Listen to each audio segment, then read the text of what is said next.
కృపాభరితుడైన మా యేసు ప్రభువా, ఈ మంచి దినమును బట్టి మిమ్మల్ని స్తుతిస్తున్నాను. మాకిచ్చిన ఈ చక్కటి అవకాశంలో మిమ్మల్ని ప్రార్థించే భాగ్యాన్ని ప్రసాదించారు. అద్భుతమైన మీ నామమును బట్టి మిమ్మల్ని స్తుతించి కీర్తిస్తున్నాను ప్రభువా. తండ్రి, ఉదయకాలమందు మా పరలోకపు నాయన, మీ రాకడకు సూచనలు జరుగుతున్నాయని భక్తులు చాలామంది ప్రవచనాలను గురించి మాట్లాడుతూ ఉన్నారు. స్వామి, దయచేసి కనికరించండి. మీ రాకడకు సూచనలు చెప్తున్నారు. మీ రాకడకు సిద్ధపడుటకు నాయన ప్రతి వారికి మీరు అవకాశమును దయచేయండి.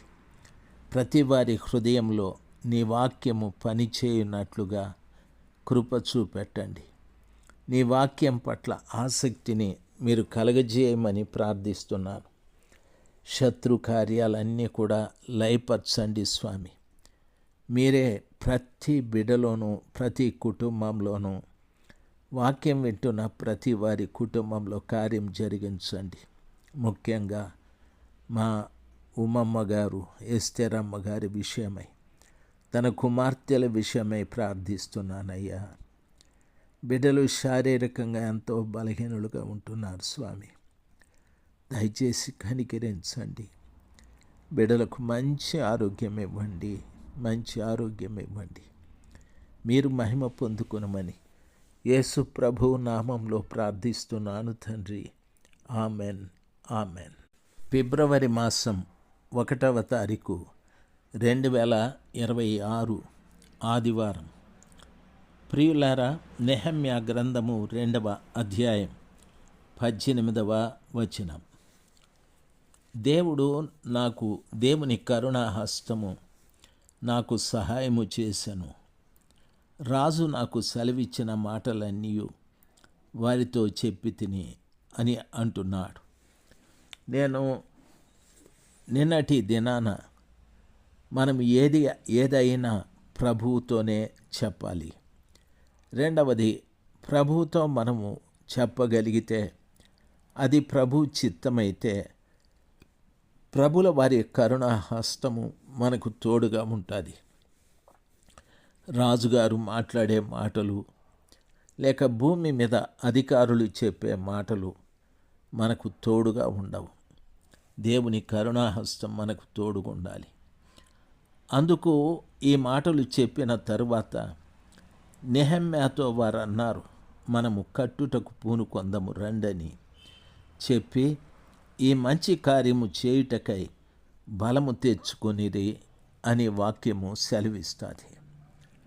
ప్రియులారా, పాడైపోయిన పట్టణం, శత్రువుల చేత నేలమట్టమైపోయిన పట్టణం, సన్బలటు, టోబియో వీళ్ళందరూ కూడా చెత్తను తిరిగి మీరు కట్టెదరా అని అవహేళన చేస్తున్నటువంటి వారి ముందు ఈ రోజున దేవుని హస్తము నాకు తోడుగా ఉంది అని చెప్పిన నెహెమ్యా మాటలు విని ఆ రోజున వాళ్ళందరూ కూడా ఈ రీతిగా అన్నారు, మనము కట్టుటకు పూనుకొందము రండి అని చెప్పి ఈ మంచి కార్యము చేయుటకై బలము తెచ్చుకొనిరి. ప్రియులారా, కట్టుట అనున్నటువంటిది మంచి కార్యం. దేవుని పిల్లలు దేన్ని కట్టాలి అని అడిగితే ప్రభుల వారి వాక్యంలో ఈ రీతిగా చెప్పబడింది, యెహోవా ఇల్లు కట్టని ఎడల దాని కట్టువారి ప్రయాసం వ్యర్థమని. ప్రస్తుత దినాలలో ప్రియులారా, చాలామంది కుటుంబాలని కట్టాలని ప్రయత్నం చేసుకుంటూ ఉన్నారు, కానీ కుటుంబాన్ని కట్టలేకపోతూ ఉన్నారు. అంటే దాని అర్థం కుటుంబము అంటే ఇల్లు కాదు. డబ్బుంటే ఇల్లు కట్టచ్చు, ఆ ఇంటి లోపల ఉన్న వారిని కట్టాలి.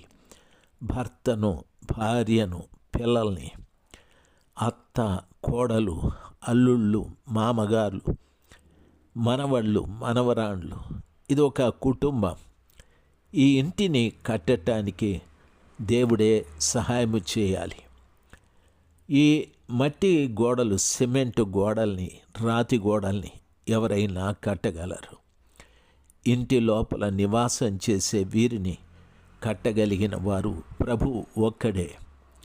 ఈరోజు చాలామంది ఆ ఇంటిని కట్టుకోలేక ఇళ్ళన్నీ కూడా పాడైపోయాయి. ఎన్నో సంబంధాలు చెడిపోయాయి.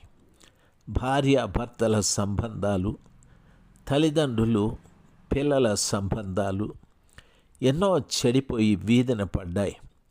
పోలీస్ స్టేషన్ల వరకు వెళ్ళిపోయాయి. కోర్టుల దాకా వెళ్ళిపోయాయి. జడ్జి ముందర అపరాధులుగా, నిరపరాధులుగా నిలబడిపోయారు. ఒకరిని ఒకరు ప్రేమించుకుంటూ బ్రతకవలసిన ఈ కుటుంబాలు శత్రువులుగా మారిపోయాయి. అయ్యో, ఎంత దయనీయమైన సమాచారము! ఈ రోజున కూడా చాలామంది ఏండ్ల తరబడి భర్తల మీద పగబెట్టి ఆ భర్తల్ని కోర్టులకి, పోలీస్ స్టేషన్లకు అప్పగిస్తూ ఉంటారు. ఎంత విచారకరమైన సమాచారము! భర్త ఏ తప్పు చేసినవాడు కాకపోయినా ఆ భర్త తన అవసరాలు తీర్చలేదని, తాను కోరిన కోరికలకు కావలసిన సొమ్ము ఇవ్వలేదని ఆ భర్తల మీద పగ తీర్చుకునే భార్యలు ఎందరో ఉన్నారు. ప్రియులరా, అలాగే భార్యలతో సుఖపడలేదని మరొక స్త్రీతో సంబంధాలు పెట్టుకున్నవారు ఉన్నారు. కుటుంబాలు పడిపోయాయి. కుటుంబాలు చెడిపోయాయి. కుటుంబ విలువలన్నీ కూడా పాడైపోయాయి. అందుకే యెహోవా ఇల్లు కట్టాలి, ఆయన కట్టకపోతే కట్టువారి ప్రయాసమంతా వ్యర్థమైపోతుందని వాక్యము సెలవిస్తుంది.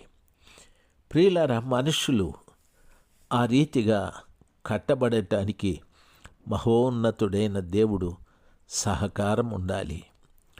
రెండవదే, అది మంచి పని. దాన్ని కట్టుటకు దేవుడు బలం ఇయ్యాలి. ఆయన వాక్యం అనే బలం, ఆయన ఆత్మ అనే బలం మనము కలిగి కుటుంబాన్ని కట్టుకోవాలి. రెండవది, ప్రభు పిల్లలుగా మనము దేవుని కుటుంబాన్ని కూడా కట్టాలి, అనగా సంఘము. ఈ వాక్యం వింటున్న మీరు ఏదో ఒక సంఘానికి వెళుతూ ఉన్నారు. ఏ సంఘము అని కాదు, ఇది మంచిదా చెడ్డదా అని కాదు. మీరు వెళ్ళేటటువంటి సంఘాన్ని జాగ్రత్తగా వాక్యం ఎదుట నిలబెట్టి పరిశీలన చేయాలి. ఆ సంఘంలో ఉన్న బోధకులు వాక్యానుసారమైన జీవితాన్ని జీవిస్తూ వాక్య ప్రకారంగా సత్యమైన వాక్యాన్ని బోధిస్తున్నారా, లేక కల్పనా కథలు, లేక మనుషుల్ని ఆకర్షించటానికి ఏవో కొన్ని కార్యాలు చేస్తూ అవి ఇవి చెప్పుకుంటూ కాలయాపన చేసే సంఘాల, దేవునికి భిన్నంగా దేవుని వాక్యానికి వ్యతిరేకమైన బోధలు చేసే బోధకుల, దేవుని వాక్యానుసారం కాకుండా ఇష్టానుసారమైన మనుష్య సాంప్రదాయాలకు అవకాశాలు ఇచ్చే సంఘాల, దేవునికి అందులో పెద్దరికం లేక మనుషులే ఆ సంఘాన్ని పరిపాలన చేస్తున్న సంఘాల, ఇలాంటివన్నీ కూడా బాగా గమనించి ఆ సహవాసానికి వెళ్ళాలి. ఒక్క మాటలో చెప్పాలంటే, బోధకుడు సత్యవాక్యాన్ని బోధించేవాడుగా ఉండాలి. ఆ బోధకుడు సత్యవాక్యాన్ని అందరికీ అర్థమవు రీతిగా వివరించేటట్టు ఉండాలి. బోధకుడు బోధించేటప్పుడు నేనేదో గొప్పవాడు, నాకేదో ఇంత అంత జ్ఞానం ఉంది, నేను మంచి పాటగాడు, నేను మంచి రచయిత, నాకు శాస్త్రీయమైన సంగీతాలు తెలుసు, లేకపోతే ఆ దేశం వెళ్ళాను, ఈ దేశం వెళ్ళాను, ఇలాంటి కబుర్లన్నీ కూడా సేవకుని నోట రాకుండా చూసుకోవాలి. అలాగా మాట్లాడేటటువంటి వారు ఎదుటి వారిని ఎలాగ బలపరచగలరు? తమను గూర్చి చెప్పుకుంటున్నారు. తమకున్న సామర్థ్యత, తమకున్న బలము, తమకున్న జ్ఞానాన్ని, ప్రతిభని వారు చెప్పుకుంటూ ఉన్నారు. ఆ రీతిగా చెప్పడం వలన ఎవరికి ప్రయోజనం? వారికే ప్రయోజనం. వారిని అందరూ ఆహా, ఓహో, ఎంత గొప్పవారు వీరు అనుకుంటారు. మంచిదే, గొప్పవారే వారు. ప్రియులారా, వారు ప్రభు సంఘాన్ని కట్టలేరు. దేవుని సంఘంలో నిలబడ్డ దైవ సేవకుడు ఆ సంఘాన్ని దేవుని కుటుంబంగా మార్చాలి. ఆ సంఘంలో ఉన్న విశ్వాసులందరినీ కూడా పవిత్రురాలైన కన్యకగా మార్చాలి. ఒక్కడే పురుషుడైన క్రీస్తు ప్రభుల వారికి ప్రధానము చేసే ప్రధానకర్తగా ఆ సేవకుడు ఉండాలి. ఈ గొప్ప అనుభవాలు కలిగిన వాడుగా దైవ సేవకుడు సంఘంలో నిలబడి సంఘానికి చక్కటి ఉపదేశాలు చేయాలి. కాబట్టి ఈ మంచి కార్యము చేయటానికి బలము తెచ్చుకొనిరి అన్న మాట గమనించాలి. ప్రపంచంలో మంచి కార్యం ఏదైనా ఉందా అంటే ఒకడు తన పాపాన్ని విడిచిపెట్టి పరిశుద్ధంగా జీవించడమే మంచి కార్యం. ఆ కార్యాన్ని ఓ సేవకుడో ఒక విశ్వాసో చేస్తూనే ఉండాలి. 18వ వచనం పూర్తయ్యాది. ఆమేన్.